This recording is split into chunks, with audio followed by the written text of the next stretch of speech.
Mixed messages this week from the president when it comes to inflation. He had a press conference on Tuesday. It was ostensibly to talk about what the administration is doing. He talked a little bit about inflation. He spent a lot of time talking about the ultra MAGA crowd. That's the new term, and that's fine. That's his choice. But it wasn't exactly what was planned. Then he went to Illinois on Wednesday, met with farmers in central Illinois. He said, hey, we're doing all we can, but they're looking at diesel prices out there. You know, he's standing in front of these combines that are gigantic. His diesel price is now at $5.55 a gallon. Ruh-roh. Is he doing enough? And they opened up the Strategic Petroleum Reserve. Good or bad idea? How much does that really affect the price of gas? That's my bottom line. And at the same time, they've just canceled an auction for 1 million acres of offshore leasing to the oil companies. Let's talk about all the above with Eric Peterson this morning.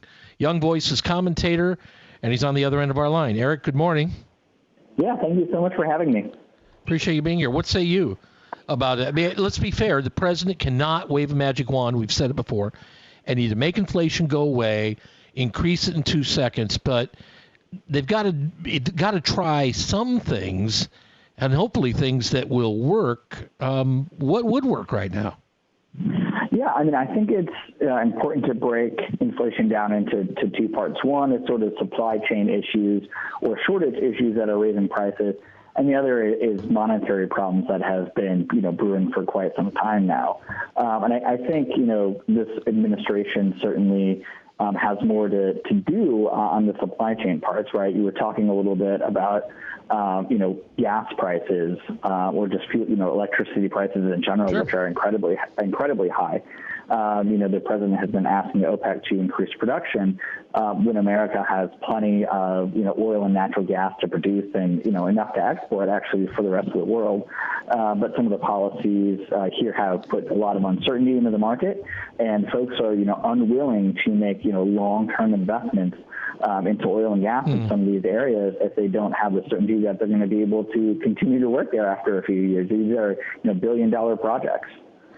Well, and now look what, stocks are falling here. And so why do you care about that, Dave? Well, because people's 401ks, this matters. We've got the greatest generation, or the largest, I should use the term, largest generation of retirees that are either right around the corner or on the cusp. The boomers, they're expecting their 401ks are not going to be worth as much right now. I think you've got, and what is out there is a populace that at times maybe was scared by things before that weren't really scary. This actually does scare them, and I think there's good reason for that. Yeah, absolutely, right? When you go to the store and, you're used to prices being one thing, and all of a sudden your grocery bill is $50 or 100% higher. You can't find baby formula. Like, that's scary to a lot of people. Even, Sure. Dealing with COVID and a lot of the disruptions we had, we didn't really have long-term shortages that we might be seeing right now. I think that's concerning to a lot of people, and some of that is on Congress and the president, and some of it's just what's going on in the world right now.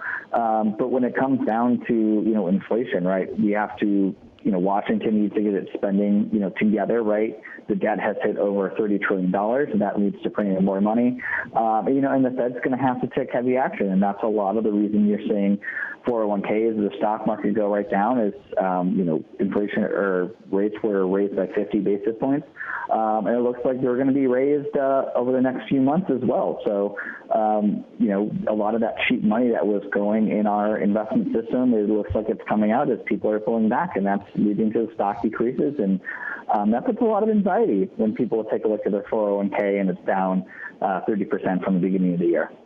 Eric, now I'm going to save some vitriol here for Republicans, because it's one thing to say endlessly, Biden, Biden. Okay, it's nonstop. I get it in my news feed. It's nonstop. That's fine. What's your plan for combating this? You're the opposition party. You're out of power. You might be back in power and everything but the presidency in just a few months. What is your plan, and how would you attack it and do better? And don't just say, everything that guy is doing, we wouldn't do. Great. What would you do? I think people have fairly asked this question of Republicans. I honestly have not seen very good answers for this, and the reason for that might be I want to get your take, that at the moment there aren't any great answers which are a wand wave away from happening. What say you? Yeah, I mean, inflation can't be dealt with the magic wand, right? I mean, inflation has to be dealt with fiscal prudence, right? And if you look at the last administration, the last Congress who was in charge of spending, you saw trillions of dollars go out, and that increased the national debt and put inflationary pressure since you have too many dollars chasing too few goods. So if Republicans take over Congress next, that they are going to have to get the fiscal house in order and cut spending. And look to try to balance the budget. Are they going to do that? Under Trump, they didn't do that. But under Trump, they didn't do that. Under Trump, they spent like crazy. So did the president. I mean, will that really happen? Would anybody believe, well, as soon as the GOP takes control, they're going to rein in all that spending? They didn't do it last time. Not even close. I think the American people are right to be skeptical. It's been some time since we had a balanced budget. I would say the last time we had a balanced budget was when a Democrat was president. You had a Republican Congress.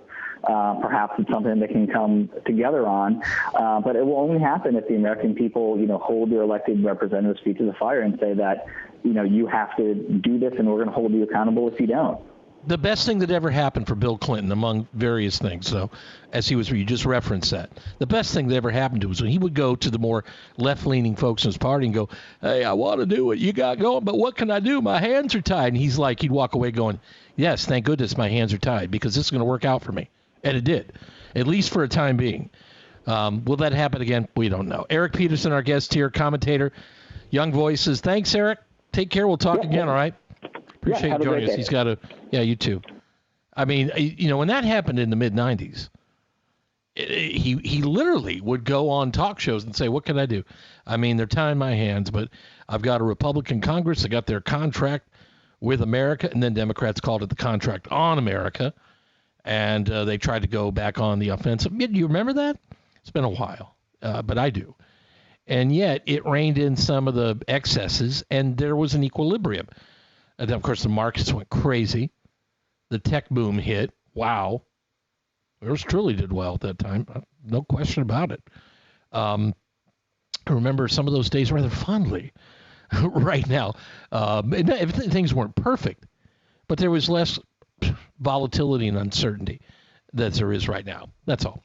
We're coming back in a moment on the Morning Wake Up. Don't go away. 1320 WILS.